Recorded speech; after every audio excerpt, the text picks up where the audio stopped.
Hello everyone. अगर मैं आपसे पूछूं कि गाउट क्या है तो शायद आप कहेंगे डॉक्टर साहब यूरिक एसिड का बढ़ जाना ही गाउट है।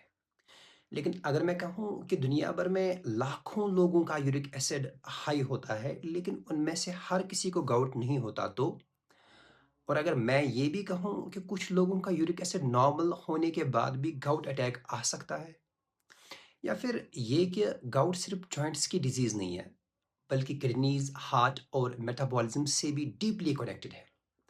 आज की वीडियो में हम गाउट को सिर्फ एक आर्थराइटिस की डिजीज के रूप में नहीं बल्कि मॉलिक्यूलर लेवल से समझेंगे।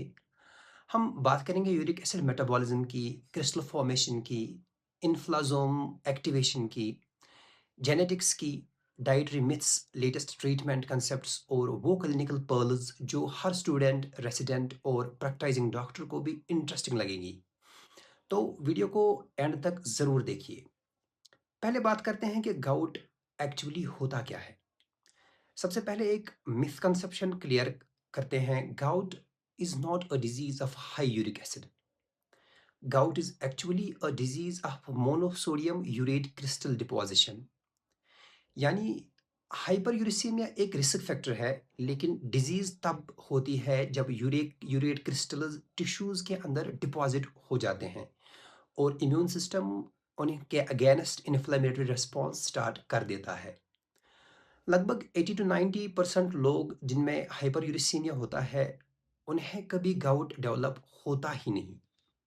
मतलब high uric acid is necessary in most patients, but it is definitely not sufficient. अब समझते हैं कि यूरिक एसिड बनता कैसे है। चलिए इसका मेटाबॉलिज्म समझते हैं।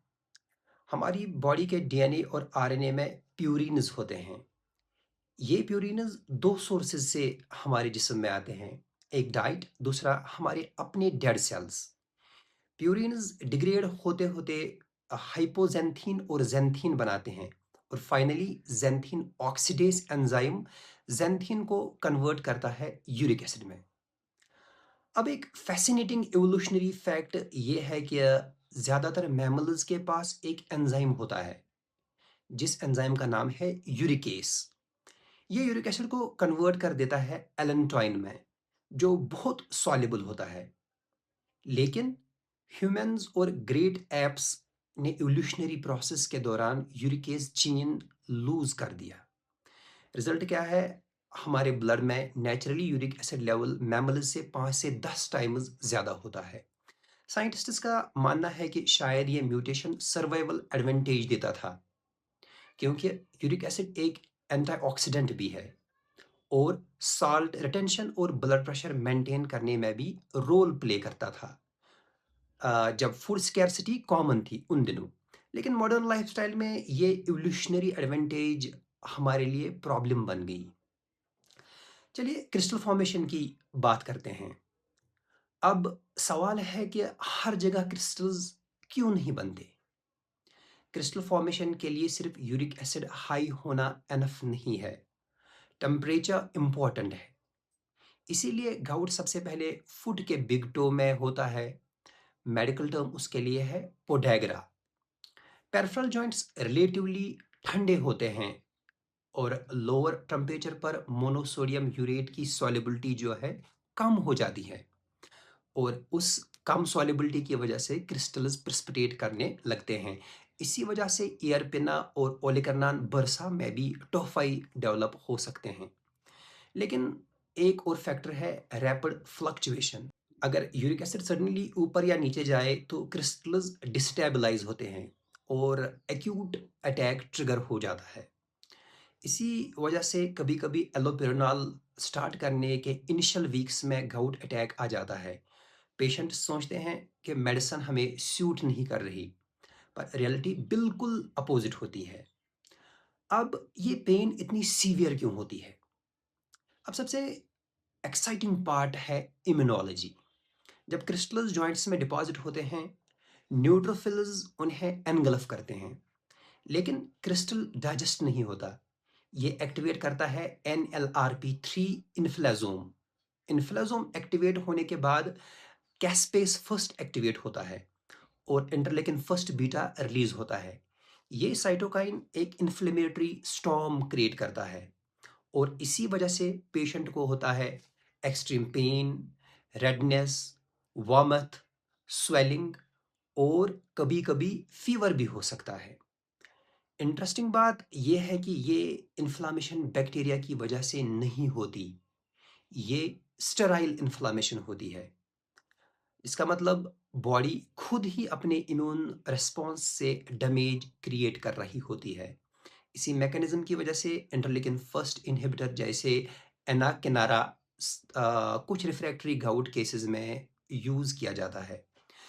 Risk factors beyond your diet. अब एक और मिथ पेशेंट्स कहते हैं कि डॉक्टर साहब मैंने बस एक दिन ही मटन खा लिया था। रियलिटी में डाइट का कंट्रीब्यूशन लगभग कोई 10 to 20% ही होता है। उससे ज़्यादा इम्पोर्टेंट फैक्टर्स हैं genetics, kidney function, obesity, insulin resistance, hypertension, metabolic syndrome, diuretic use, low dose aspirin, cyclosporin, tacrolimus और फ्रुक्टोज।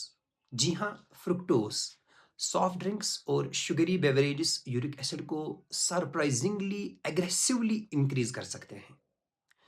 अल्कोहल जैसे कि बियर, क्योंकि अल्कोहल के साथ साथ उसमें प्यूरिन्स भी होते हैं जो यूरिक एसिड को बढ़ा सकते हैं। Now diagnosis beyond serum uric acid.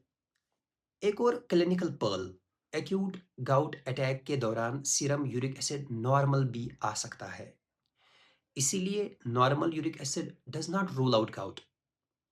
Gold standard diagnosis की बात करें तो synovial fluid aspiration, polarised microscopy में needle shaped negatively birefringent monosodium urate crystals आते हैं।